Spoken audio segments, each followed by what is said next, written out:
my partner and I, Dano, which is a huge part in my life, we started a travel lifestyle page. We dived into the influencer and content creator world that showed us, whoa, life can be different. We got flown to the Caribbean to shoot like 15 hotels in different islands, 6 different islands. Wow.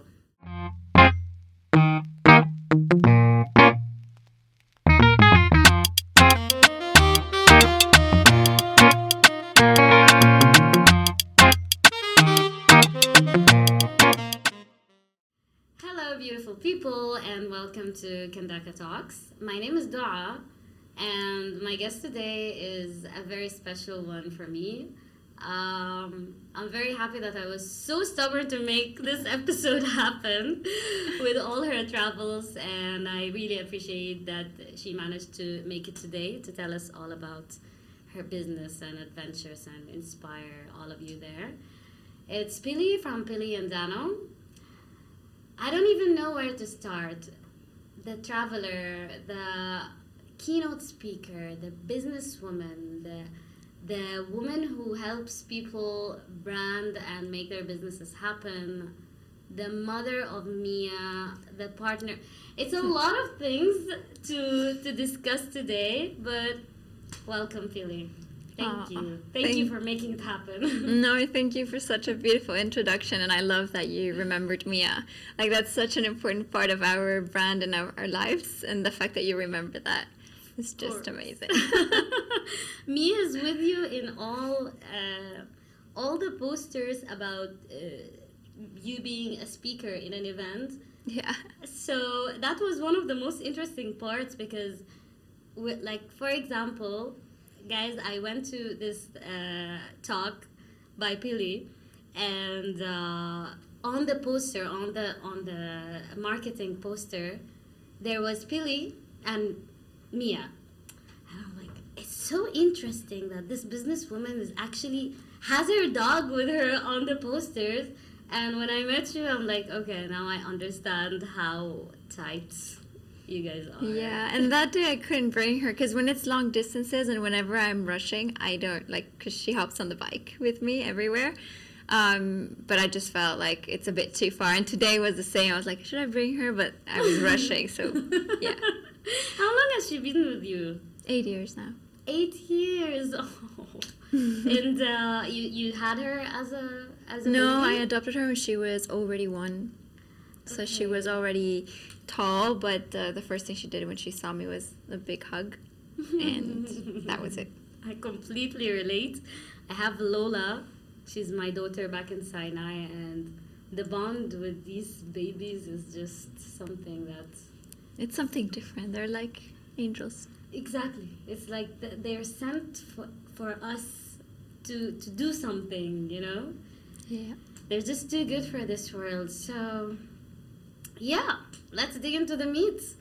I want to know all about how you became the woman who you are. For me, the backstory, or in the branding we call it the founder story, is extremely important because it makes it more relatable, like how you have become to this stage. So yeah, I'd love it if you can share that with us.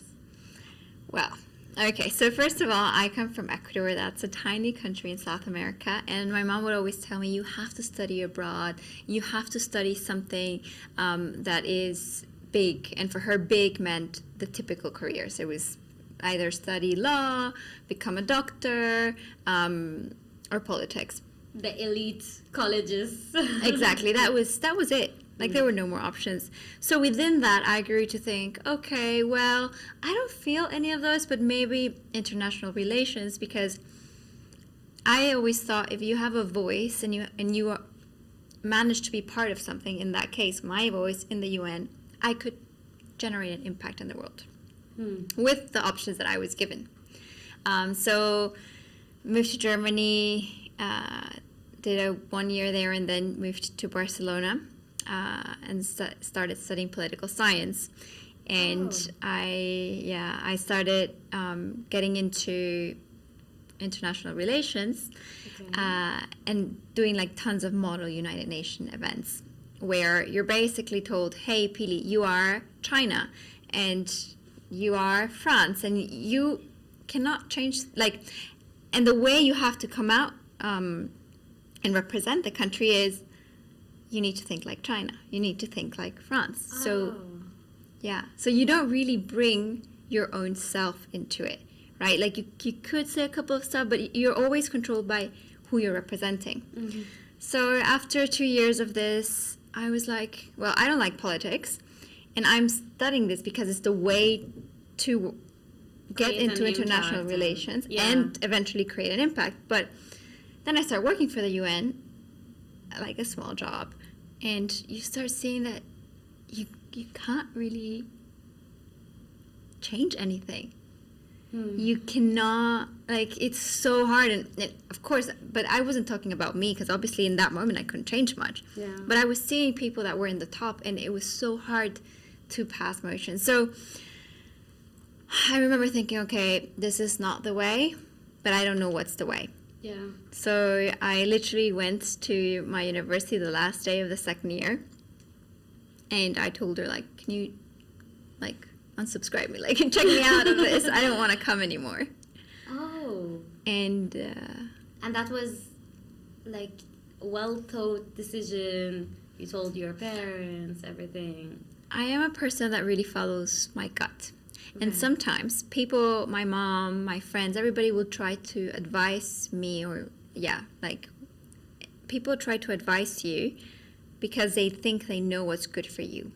Because they've lived a different life in different timings, and I didn't want to have their opinions affect my decisions.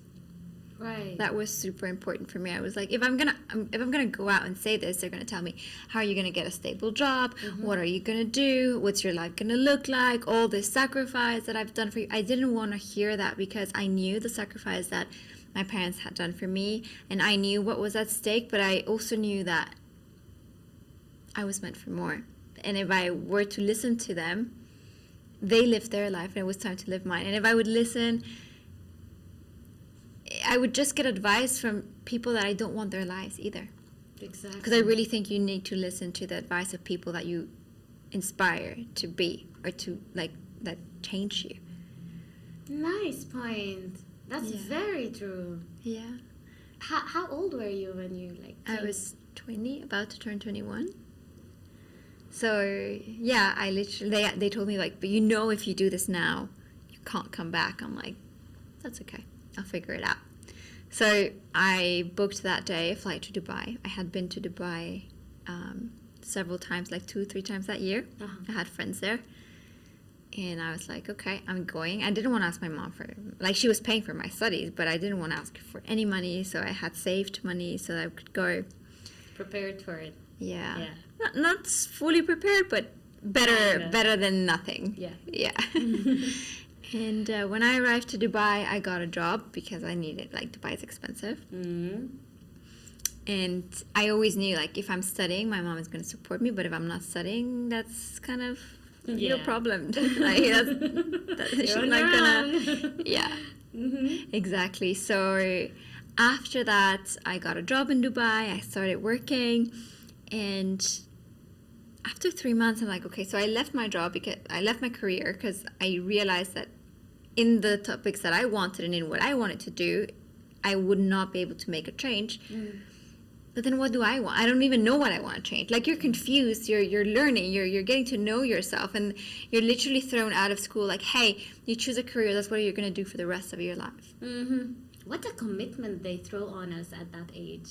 And never give you the chance to travel, to see the world, to understand other cultures. Like, it's just go, and please choose well, because that's it, huh? Mm-hmm. It's like, whoa.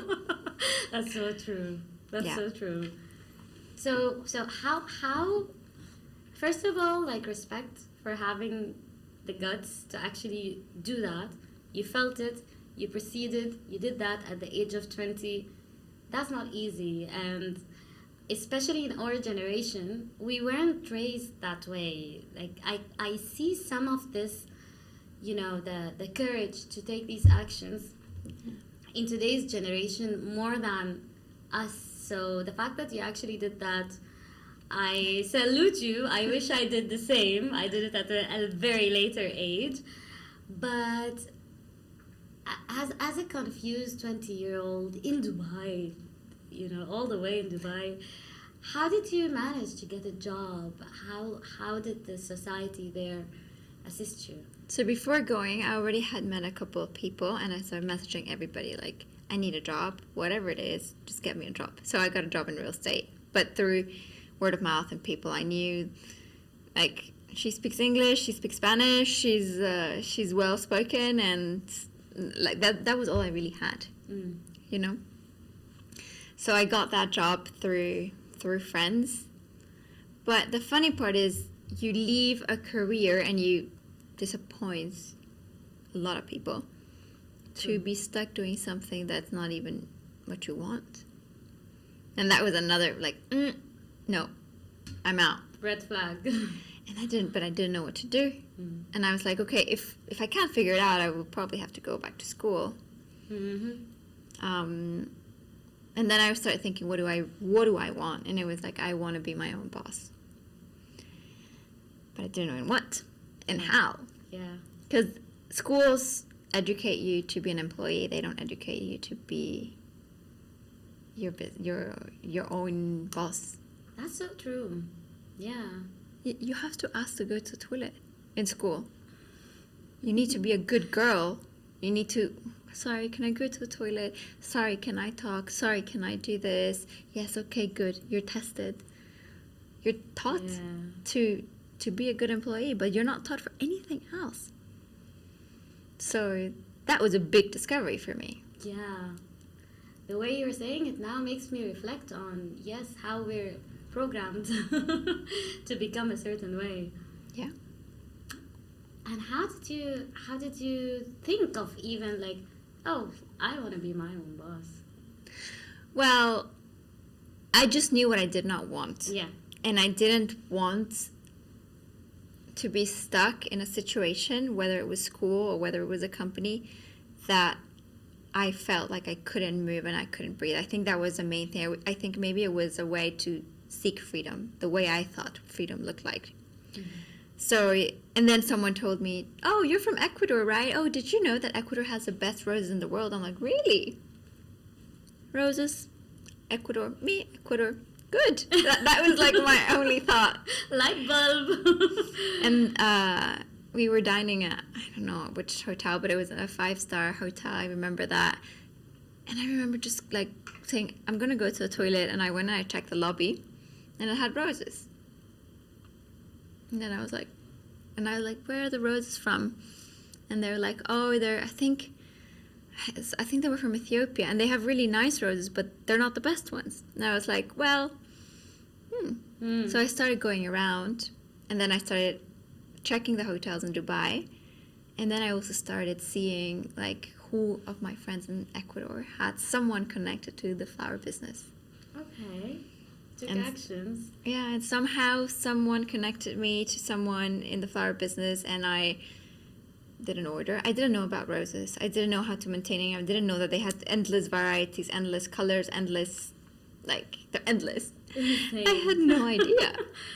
So that's how it started. I ordered 3,000 roses.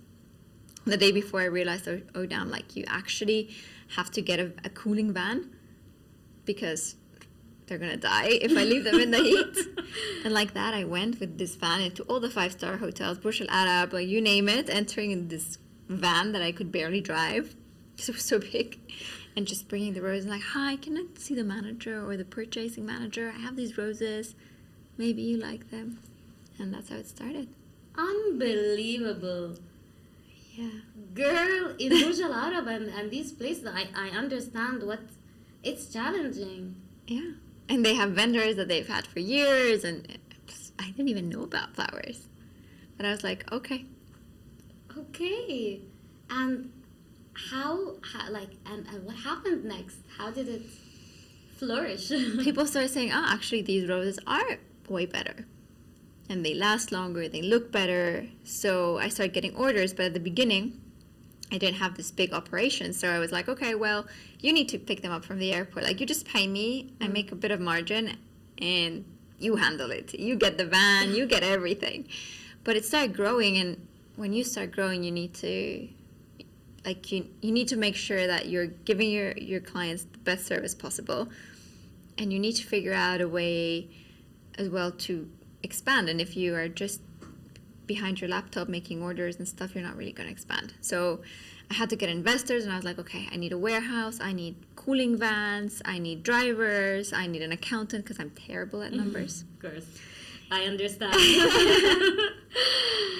So it suddenly became like an organization or like a company. I mean, at that moment, I was doing everything myself. I did the logos, everything I did alone. Okay. And then I was like, okay, I need to get an investor. Mm. And I started looking. It took me a year. Mm. And I found it was a group of 4 investors that were interested. Like, they had already businesses together. Yeah. 3 investors. Sorry, I was the 4th one.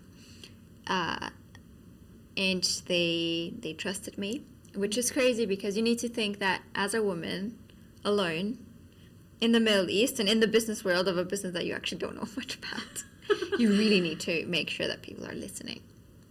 Right. And you're young. How did you sell yourself? Like, how did you sell the idea? That's a very challenging thing. Oh, I was like, well, I'm from Ecuador. I have all the connections to the farms. You can only work with me if you want to work with Ecuador flowers. And I'm your way. And I have the best rose in the world. What is the flower that you see the most is roses. Yes, you see other things. They're great, but I just stuck to that. And I convinced them. Nice. But the funny part is that when I got the investment and when everything was real, after fighting so much for that, like, Yeah. really going out of my way, I rented this, like, very big warehouse, and the top was the office and the bottom was the cooling rooms, but it was like a loft, for example. And I remember the first day I was there alone, and I wanted to move to the office, like, because it was my office, like, I finally did it. Yeah. So I moved and I was alone, like, I was just hiring people. Mm-hmm. And I remember just looking down, and it was huge.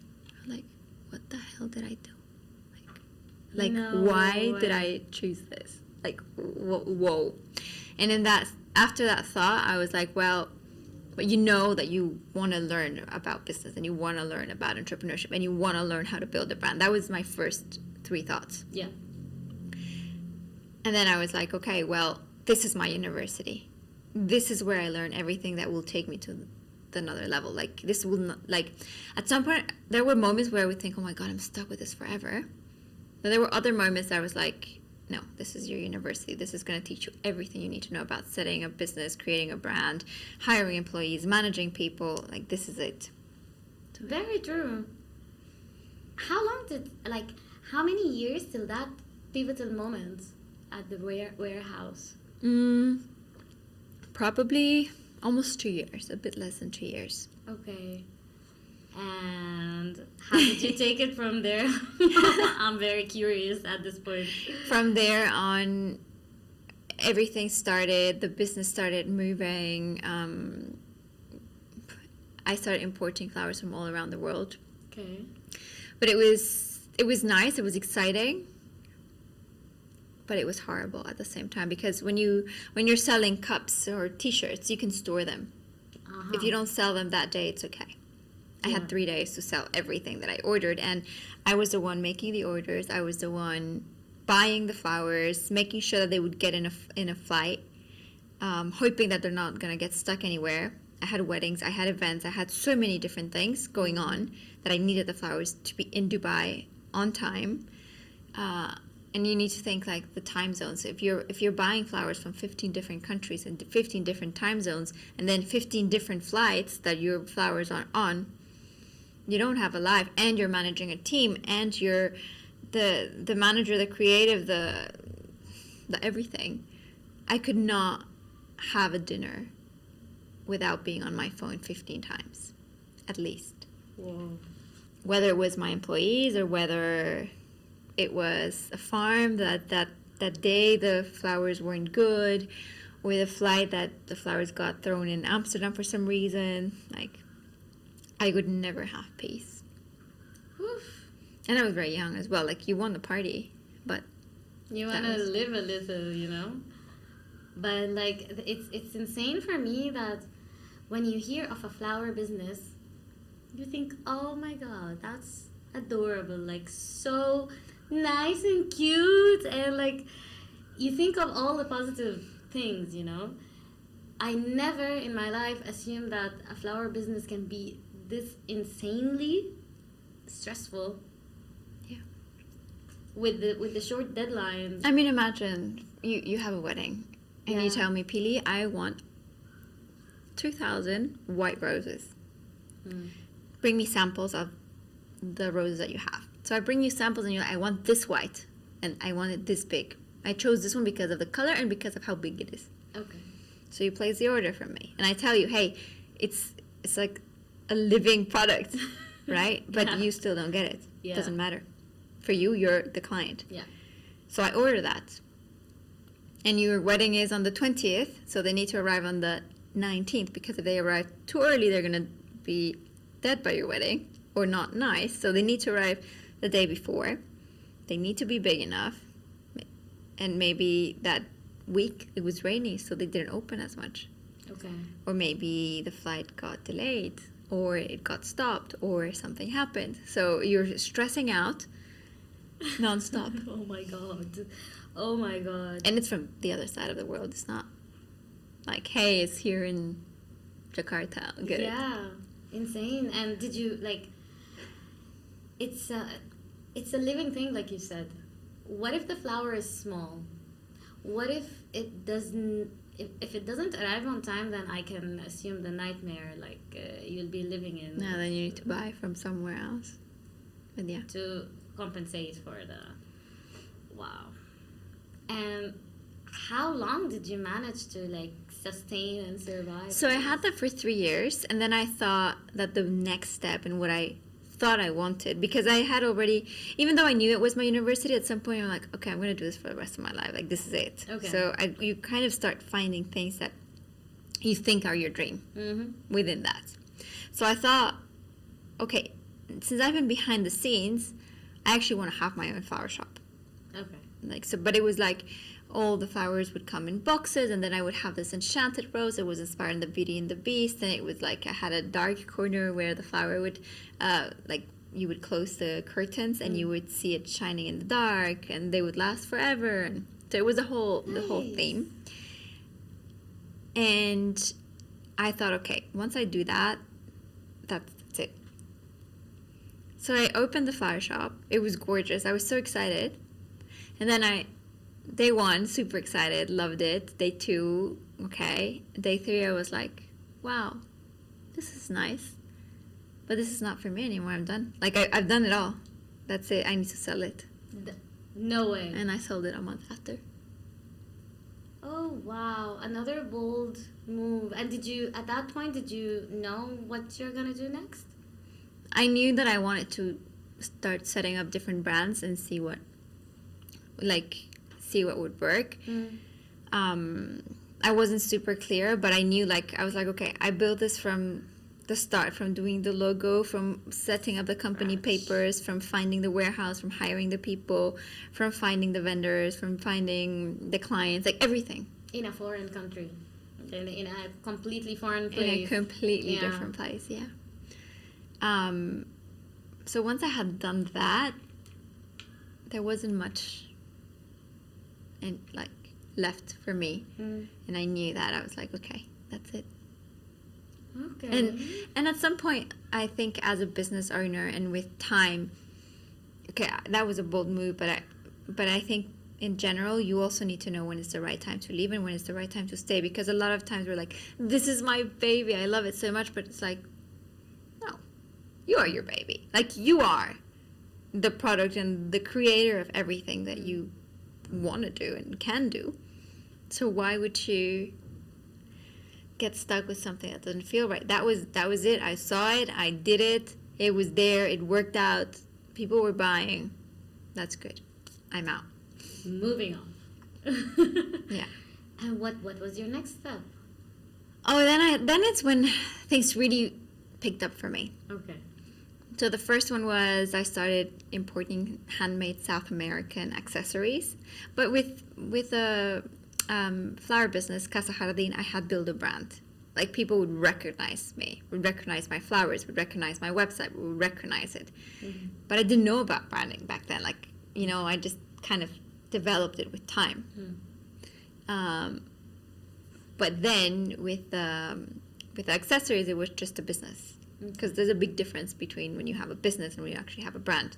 So a business, like anything that makes money, right? A brand is something that people recognize. It. Apple, like people know it. Like you say iPhone, you know it's Apple. Yeah. So I started with the South American handmade accessories, but it was so easily replaceable because you just need to find someone that would have the same things at the same price or cheaper. And that was it. Okay. So I started that. That wasn't really a brand. And then I started, and it made money, but it was just a passion project. Like it was just something. And then from there, just you start getting it. Yeah. You start really knowing what you want, little by little. And then my partner and I, Dano, which is a huge part in my life. We'll talk about him. Oh I guess, yeah, later. I'd love to. I have a lot of question about that because it's like you guys are fused together. So I'd love to know more. Yeah. We started a travel lifestyle page. So we dived into the influencer and content creator world. That showed us, whoa, life can be different. You can work online. You can have a business online. You don't have to see your partner only for dinner. Yeah. Or only on weekends. Like you can actually really embrace your relationship. And I mean, some people are ready for that. Some others aren't. That's totally fine. But that was a good part for us. How did the decision of actually leaving everything, and like it seemed like the wheel was rolling at that phase of your life, how did the decision of leaving everything and just exploring the travel influencer world, how did you take that? The thing is that we didn't really leave everything at the beginning. Okay. So we still, Dano still had his 9 to 5. And we were traveling 9 days a week. Sorry, 9 days almost every month. Every month, okay. Almost. Maybe every 6 weeks would be safer to say. So what we did was every time there was a national holiday that would fall on a weekday, it would take that.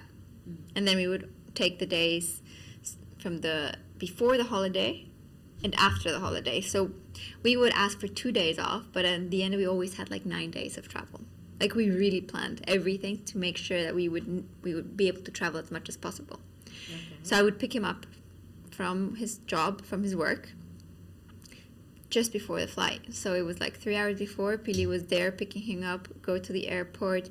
I had the bags in the car. We would go travel, and then we would come back at around 4 a.m. Before going to work, shower, and go to work. So we really optimized that so much. Yeah. Okay, that's how you started. Because I'm always like, did these guys just take the risk and left everything that's stable, but obviously not, and you made it happen? Yeah, and then we needed to figure out a way to make money while doing your dream, right? And we were here in Bali. That was another big bold move. I was like, Dano, I have just spent $5,000 in this course that I'm gonna go and I'm gonna do in Bali, and if you want to join me, you're more than welcome, but I already paid and I'm going. He was like, well, I never do these things to him, never. He was like, what? Like, yeah, it's paid for, it's done, it's booked. And he was like, what is it? So I pitched it to him. Okay. And then he was like, do you think because we started diving into the world of collaborations, and I'm an influencer and all these things, so he was like, do you think they would do 2 for 1? So we both go and we promote them. I was like, let me test. Okay. So I sent them an email explaining and everything, and they said, sure, come. Nice. So then we came, both of us, and then we met friends of ours that were actually staying at their place now that have been like the biggest inspiration for us. Hey. And then we met them, and actually chats with them were the ones that made Dano think okay, we can have a different life. And this influencer, travel couple, content creator, whatever you want to call it, works, and you can do it. And that's when he left his job and we sold everything that we had in Dubai. And then we also focused a lot on the branding agency because that was also going to make us some money, because influencers, it takes a while for you to make money. Okay. Depends. Yeah. But yeah, for us, it was like that. So it was always, that wasn't our number one priority, never, but it was like the lifestyle we wanted to have. And then we had the business that was the branding agency and doing websites and doing all these things while traveling. Yeah. So the lifestyle you wanted to have is based on travel, based on seeing the world, It's based on freedom. freedom. I think that's, initially, yes, it was more based on travel. Mm. I think with time,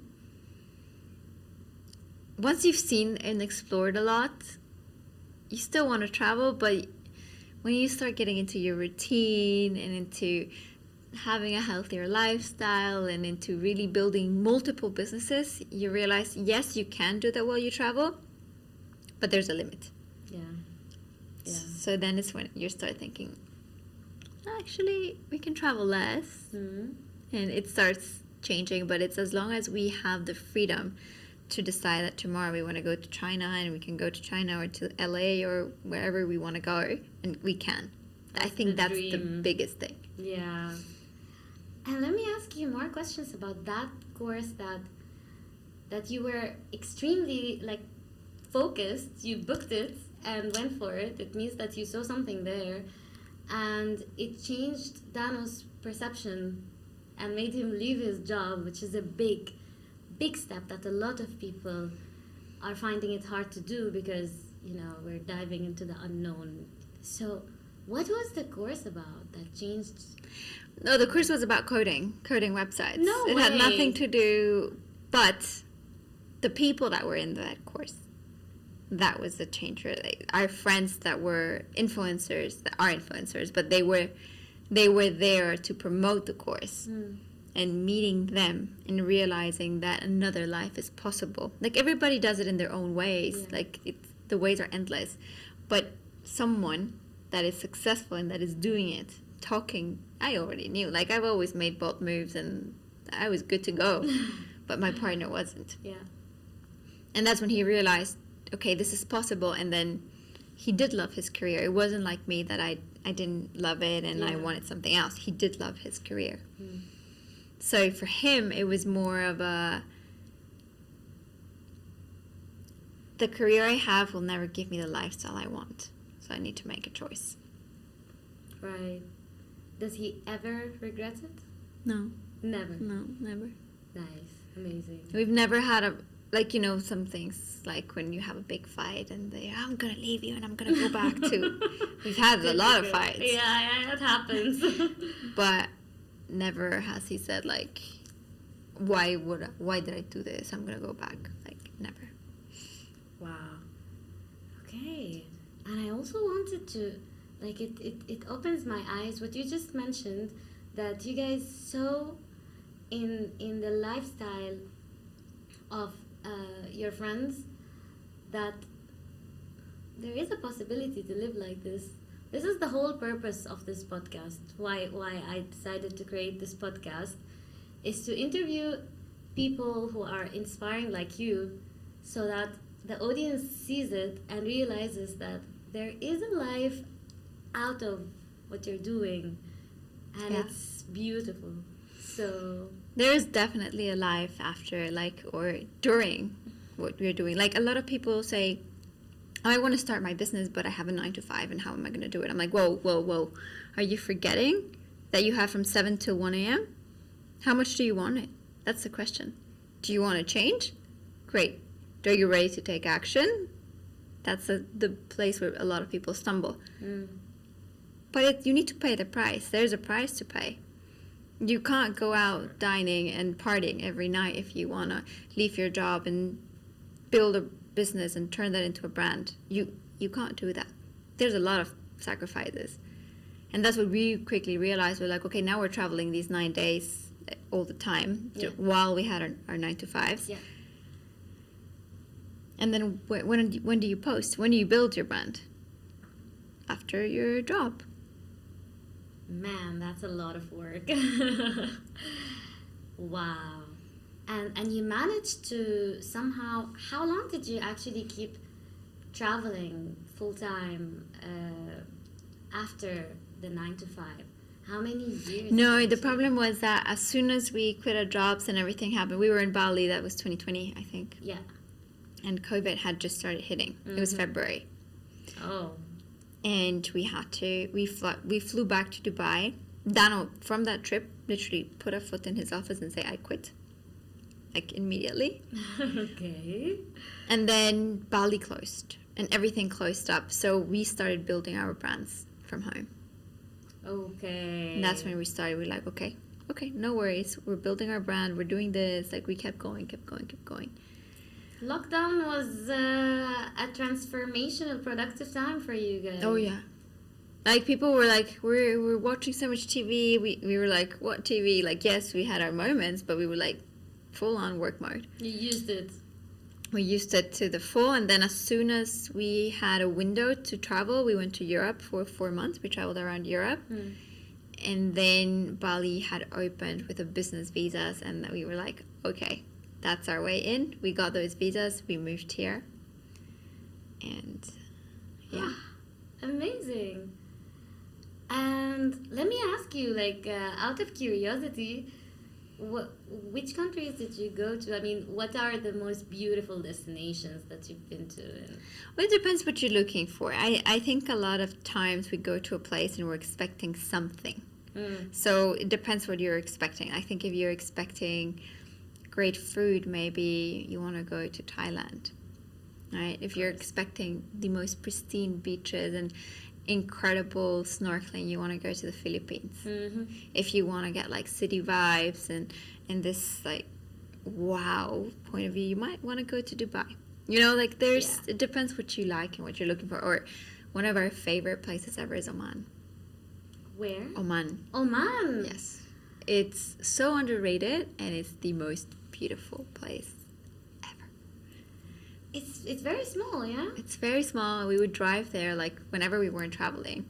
I remember Dano would call me from work. He was like, hey, you want to go to Oman today? And I was like, yeah, sure. So, like, okay, after work, you need to buy this, and that, and I will buy this, and that, and we go. Like a road trip.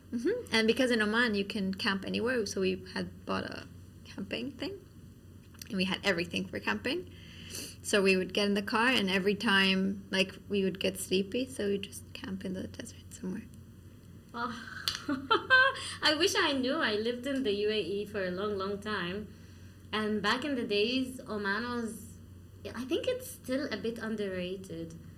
But it's the most beautiful place. It's way better than the UAE. No, sorry, Wow. you can cut that. Amazing. And what are the weirdest destinations or like? Oh, I can tell you the weirdest was last week. Last week. Oh my god. Tell me You need to about put weird. photos, because every time I tell people how weird this place was, they're like, oh, okay, so it was empty. No. You need to put a photo. You need to ask me for the photos. Yeah, I'm gonna add because some it's photos to this. ridiculous. We went to Phu Quoc Where's in that? Vietnam. Vietnam. We okay. went there because our friends from the U.S. that we love were traveling around around Asia for business, and then they had a week off. Okay. And they were like, let's meet. And they were like, sure, where do you want to meet? And they were like, Phu Quoc. And we were like, sure. I personally am not a huge fan. We've been to Vietnam, but to the south, I think we would need to give it another chance to the north. Okay. But this was again south, and it was an island. And we were like, okay, let's do it. We booked our flights, and we went. It has, when I say cities, I mean proper, like, huge compounds of villas, like, or not even villas, buildings. You could fit probably 10,000 people, 50, I don't know, even more. Like, they're proper cities, Okay. newly built, Dubai style, Okay. cheap Dubai style, Yeah. empty. With endless shops, burger shops, milkshake shops, fine dining, everything. It's actually open. They're real shops, but there's nobody there. with employees and everything, but With there's employees and everything, but it's completely empty. If you look into the apartments, you see plants growing inside of them. It's exactly that's like I cannot explain. And there's not just one. It's not like, oh, someone invested here and it didn't work out. nobody. Okay. There's like 15, 20 of these cities that are empty. What the hell is that? Exactly. It was so weird. And the infrastructure is huge. Like, even you go to an interconti, we went for drinks. We thought maybe there's people there. It was huge. It was so luxurious, huge. 5 massive buildings. Empty. Friday night at their rooftop, they had DJs. They had staff. One DJ. Staff. Empty. Nobody there. The best cocktails. Everything perfect. But dead. Like a movie set. Like endless movie sets. That's weird as hell. And Did you- you ask why? Yeah, but there's no real. I think. I don't know. I cannot. You can leave it to interpretation, to be honest. That's insane. I mean, if you tell me maybe like it's off season for that place. No, it's been like this forever. And you research it, you're like, why the hell is this place so empty? And they're like, you read questions on Reddit or anywhere, like, it's been like that for a while. And our friends that went there like 5 years ago, they said, where are you going? We're going to Fukuoka. And they were like, oh man, that place is weird. But that's all they said. I was like, you should have elaborated a little bit more. Insane. Yeah. I need to see some pictures or videos of I this will place. show you. It's so weird. And I'm very curious. After the episode, I'm gonna look into this. What is that? Is it some sort of like apocalyptic? It literally feels like that. It literally feels like you're the only survivors in this new city. It's so strange. What an experience. Okay, Yeah, that's the weirdest. interesting. That's by far. Yeah. Or that was just last week. Mhm. Before your talk, I know you do a lot of Yeah, talks. yeah, yeah. And... All right. Okay. Travels. Weird. Sometimes. And back to the business side of it. With all these travels, do you manage to stabilize your business? I think that's the hardest part, but yes. Like that's the biggest learning when you're traveling and having a business, because you want to explore and you want to make sure that you're in a new place and that you're taking advantage of it, but you cannot just forget your meetings and your calls and your things. So it depends. Like, we try and say, okay, if it's a beach destination, Yeah. probably we will work after 1 p.m.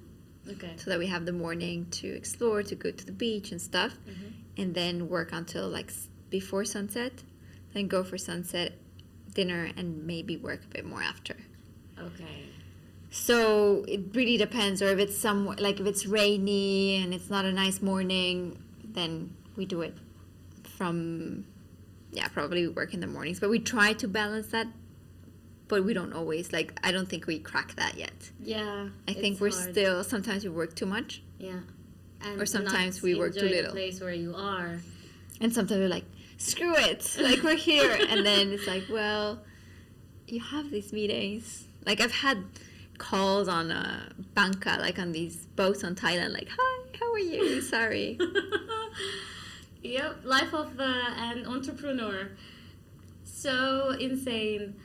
So balancing it is always a challenge, and that's what I'm trying to work on as well. It's not easy at all. But how do you also balance? I know your relationship is a big part of you. I mean, you're Pili from Pili and Dano. So how do you balance also being a businesswoman, building an empire, and having a relationship, a balanced relationship? Well, I think that's hard, but we try. So we try to have date nights. Also, a big thing that I've realized is when you have a partner that you don't necessarily work with these crazy luxury hotels, when you go to a luxury hotel, it's wow, it's nice, and it's like time for us, and let's do the bath, and let's watch a movie. But when you're used to it, and you go into the bath to create content, and you're pretending to watch a movie to create content, and you're doing, it loses its charm. True. So we try to, like, okay, we work, but it's like, okay, now it's done, and we've been also like able to make that work as fast, like quick, so that we can actually enjoy that. Okay. And when we're here, I have to say, when we're back in Bali, it's a lot of work. Go, to be very honest. Yeah. But we try to have our date nights, and we also try to have time with our friends. But there's a price to pay. Yeah. And like, especially at the beginning. And right now we have so many things starting and moving and changing. So, yeah. How did you guys even, I know, like, I want to speak to you more and more about this, but how did you guys start, and how did he leave his 9 to 5 and become, you guys built this brand new business of, like, doing the content together? What part does he do in that? How is doing business together not affecting your love life? Well, first we started it, and we got a big collaboration. We got flown to the Caribbean to shoot like 15 hotels in different islands, 6 different islands. Wow. And we worked so much. Like, we were up before sunrise and shooting till 10 p.m. So I think that period, we didn't really enjoy the Caribbean. I would not recommend anybody to go all out like we did. But when you're starting, you do. There's a price you pay. Yeah. But that helped us a lot into becoming more efficient. And then with time, you realize, okay, I'm good at this, and you're good at that. And we both focus on the things that we're great at. He's great at photography. He's great at structure. He's great at coding websites. Okay. I'm great at design. I'm great at talking to clients. I'm great at speaking. So you divide. So we divide everything, and we've discovered lately, like, having a to-do list, but where you don't need to tell your partner, like, hey, you haven't sent this email, or you haven't paid this, or you haven't done this, because it causes, like, he's like, okay, wait, I'm doing this, or why are you, like, you that can start fighting. tension, yeah. But if he has it in his reminders and it's popping up, you put it there. Okay. But he has to do it, so it's just easier and better. And then it does have an impact sometimes on your love life, but we also need to understand that we go through cycles. There are cycles that you will feel more in love, and there are cycles that you want to grind, and there's, like, you should always try to have moments with your partner regardless. That's super important, and your relationship is work too. True. And probably the most important of them all, because at the end you're gonna build a family with that person, and if your relationship is not good, I'm sure your business won't be good. Yeah. So we have a big focus on us, but we also embrace the different moments that we go through. So we go through moments where we're less busy, where we can go to the cinema, where we can do this and have more nights out. And we go through periods that's like work, but okay, hey, let's do dinner at home with some wine. Okay, Dedicate great. time for that. But I think you need to time block as well. As well. Okay. We're not great at that, but I think that would be really good. Yeah. Okay, that's a good advice, because a lot of people don't understand how you can have a relationship, a committed relationship. I mean, how long have you guys been together? 9 years since we got back together. And we were together, so we met when we were 18, we're together for 2, broke up for 3. Okay, 18. You guys were high school? No, we met in Germany. Really? When we were studying. And oh my God, faith in relationships restored. Okay. And then we broke up. I left Germany. I Uh-huh. went to live in Barcelona and moved to Dubai. And when I was in Dubai, we kind of saw each other again, and that was it. And we got back together. Wow, what a story. That needs another episode. Yeah, I think so. It needs its time. It needs a proper amount of time. But I have to say, in this day and age, we started losing faith in the fact that relationships last, or relationships can be productive or supportive. So seeing an example like this, 9 years together, since you were 18 as well, and you built an entire workflow and businesses, plural, together, and you're still grinding and working on how to actually balance things out together. That's beautiful. Oh, thank you. That's We try. beautiful. Yeah, but really, faith in relationships restored. Good. Yes. I think when someone is meant for you, it doesn't matter if it didn't work in that point in time. If it's meant to be, it will be, no matter who you're with after, who you want to be. Like, Yeah, the faith in that makes it happen. And what are you guys working on right now? What's your current business or businesses? What's your main focus? Dano and I are very passionate about helping others start their business and then turn their business into a thriving online brand. That's our passion, and that's what we love doing. Okay.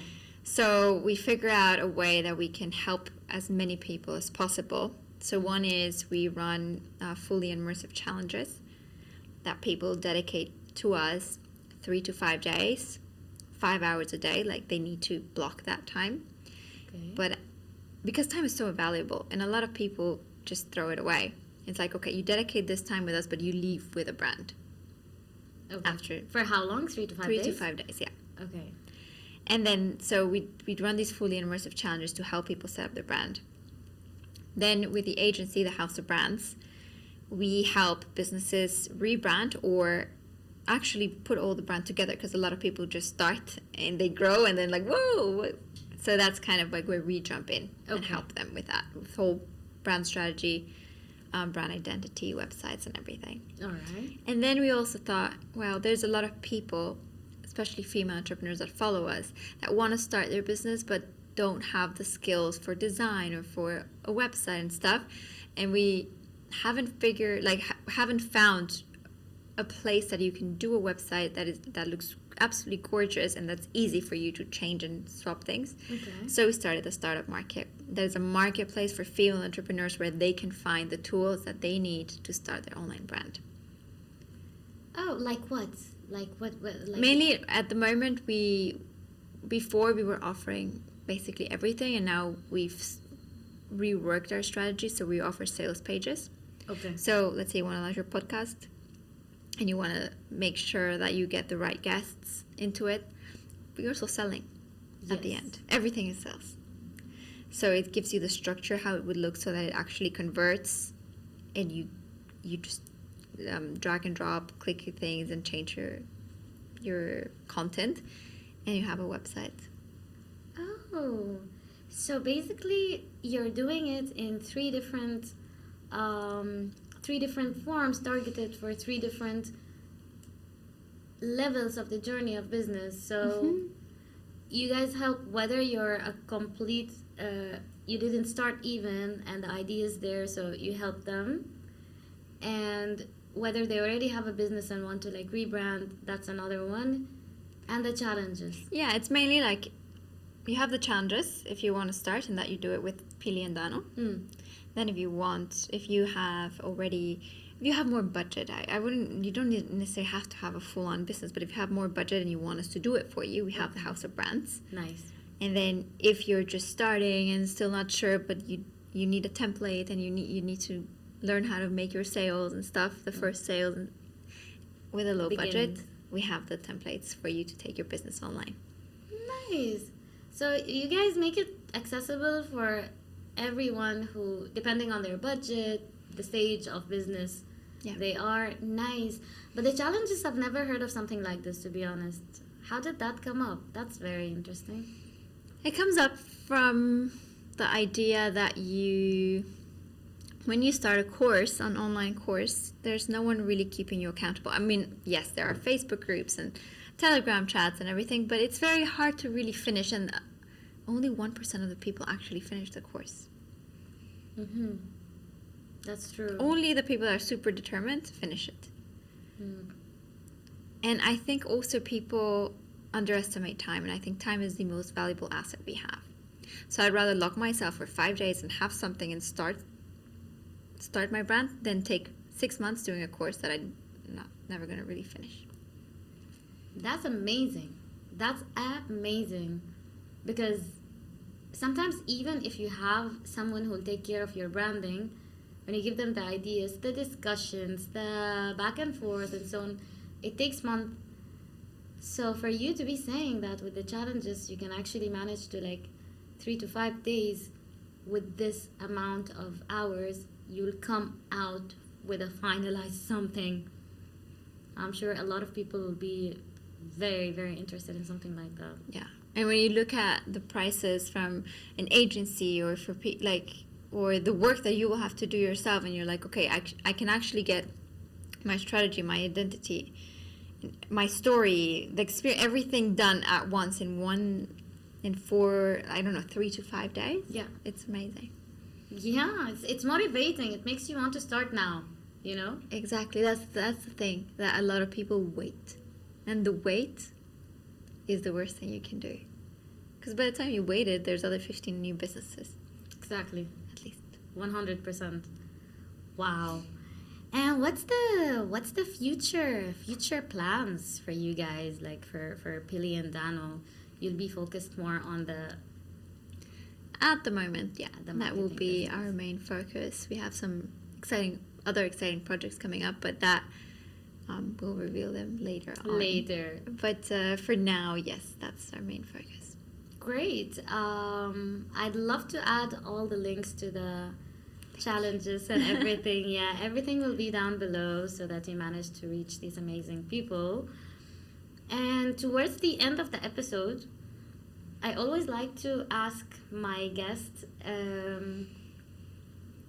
what kind of advice would you give to people listening who see this story, who see the success, and want to, like, they have the urge to do this, but they don't even know where to start, or will it work or not, you know?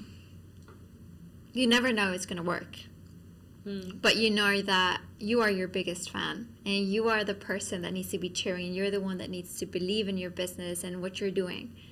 If you believe in it and you're truly committed to serving your audience in whatever it is, whether you're selling t-shirts and you're selling them the best t-shirts in the world, or the best tea in the world, or the best course, or the best challenge, if you're able to fully sell that, and you know that you're serving people, that you're giving them something, if you're convinced of that, you'll convince everyone. And you will fail 1,000 times, but failure is growth, and every time you fail, you will get back up. And the only thing you need to learn is not to fail on the same thing twice, but you can keep going. And you will fail again, but that is your fuel to get to where you want to go. And things will change, and you will need to adapt, but it will be worth it. If that's your passion, it will be worth it. Amazing. Very nicely put. I wonder if you'll ever make one of your... I know you do a lot of talks, and the talks are extremely, extremely inspirational and relatable. Do you ever have I wish more people online can see it. Do you have any idea that maybe you'll do something online, a talk online? 100%. Like, we're gonna... Probably by the time this is aired, we have a podcast, but I cannot commit to anything yet. Maybe it's launched, maybe it will launch soon. So I will be on a podcast, on my own podcast. And also, we are at the moment changing a little bit our Instagram, which is full on travel. And we're really making it more lifestyle, our life. Yeah. So more talks, more business stuff. You'll be able to find at Pili and Dano. Perfect. Wow. Thank you so much for making it happen. I know how hard it's been with all the travels and the work and everything, but we made it happen, and I'm forever grateful. Thank you so much. Thank you for having me. It was such a pleasure. Wow, amazing. Guys, I hope you enjoyed today. I sure did. And I'm going to add all the links to reach Pili and Dano in the description. Waiting to hear all your comments and all the questions. And remember to subscribe. And see you next time.